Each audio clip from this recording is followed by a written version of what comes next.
Assalamu Walaikum. Hello friends, how are you? Welcome back to my another video. In this video, I am going to show you how to insert an image on the top corner of Excel. Let's get started. At first, you have to open your Excel workbook. Then we go to the insert menu. Select the picture option. Then choose image from your file and click insert.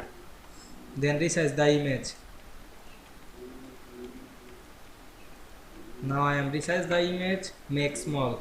Then select the top corner and move the image on the top corner. Then go to the picture format menu and select the format option. Then select the picture and we can see here the picture correction. Now I am make the picture, select the picture transparency and decrease the transparency.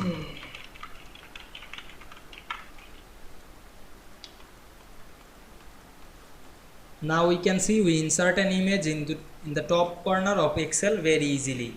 I hope you enjoyed my video. Please like, comment, share and subscribe my channel. Thanks for watching.